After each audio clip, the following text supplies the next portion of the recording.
What's up everyone? So today I'm reviewing the Hoka Challenger ATR 7s, which are in front of me. I wore them during my first 15-mile ultramarathon. It was the Virgil Crest Ultra on September 14th in Cortland, New York. And it had about 11,000 feet of elevation gain, and it took me 16 hours and 2 minutes. So these guys were put through the ringer. Let's dive in. So I bought the Hoka Challenger ATRs because of the positive reviews I read online. And when I went and tried them on, one thing I was really going after was a trail shoe with not too much cushioning. And these seemed to provide the solution to that. They didn't seem over cushioned on my feet. Going into this ultramarathon that was over mountainous, rugged, rocky terrain, my main concern with these shoes was that they're all-terrain. Now, one could argue all-terrain could be just for trails. Some could argue it could be just for roads. I ran them in both and it felt good, but I was worried because they weren't a strict trail shoe, how they would hold up for that amount of time in that terrain. And on top of them being all-terrain and the argument of they're good for a mix of road and trail, but not for all day on rocky trails. The other concern was the fact that there was a ton of elevation gain and descent on this ultramarathon. It's 11,000 feet of elevation gain over 50 miles, but you also were descending a lot. And I know I'd be jamming my feet or my toes into the toe box, and I was concerned how that was going to impact the shoe. And then on the climbs, if I'd end up with blisters. But anyway, I was happy. Let's dive into performance. So performance. The Challengers, stellar. The entire 50-mile ultramarathon, my feet felt protected, they felt comfortable, and the cushioning was on point, where I could feel what was under my feet, but my feet felt protected. And on top of that, and this is probably the most astounding part, being my first ultramarathon and the first trail shoes I picked out, I didn't end the race with a single blister. 16 hours and 2 minutes in these and not one blister. So I think that's something to definitely hit as a key point. All right, traction and support.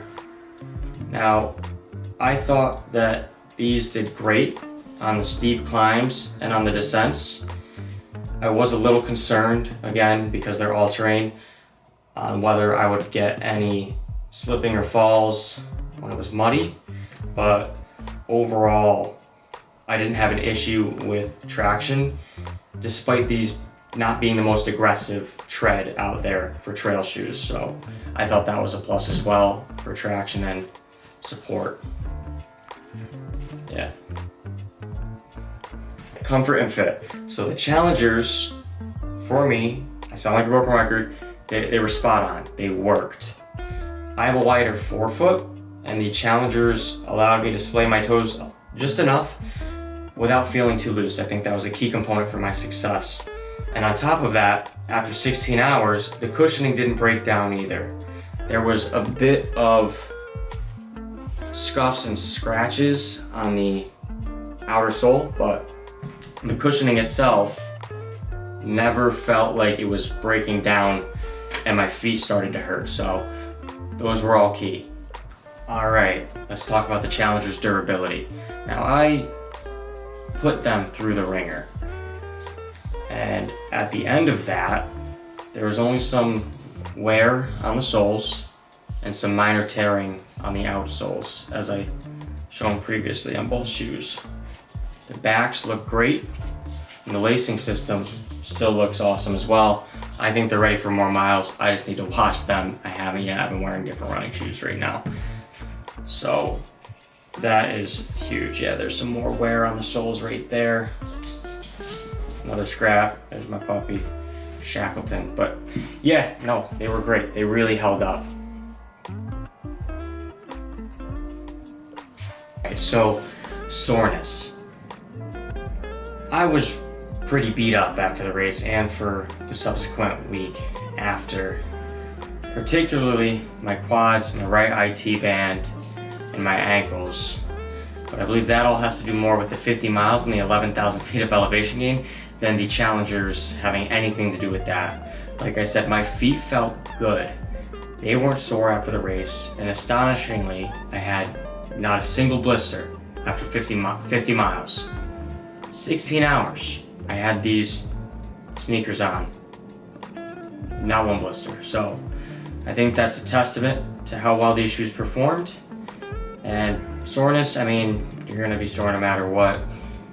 And I don't think it had anything to do with the shoes. My ankles, I don't know if you might want a shoe with more ankle support, but I mean, these are just trail shoes. So I just gotta strengthen my ankles. But beside that, the shoes performed. They performed and did what they needed to do for me to excel. Alright, so final thoughts. The Hoka ATR Challenger 7s were a solid choice for this ultramarathon. They provided comfort, support, and durability, all of which I needed for the rocky, rough terrain.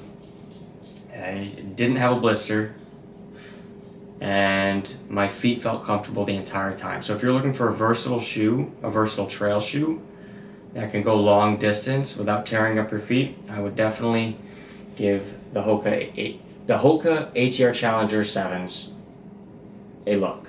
So anyways, I hope you enjoyed this review. I have more coming your way. Until next time, hit the like, hit the subscribe, and I look forward to the next video I make.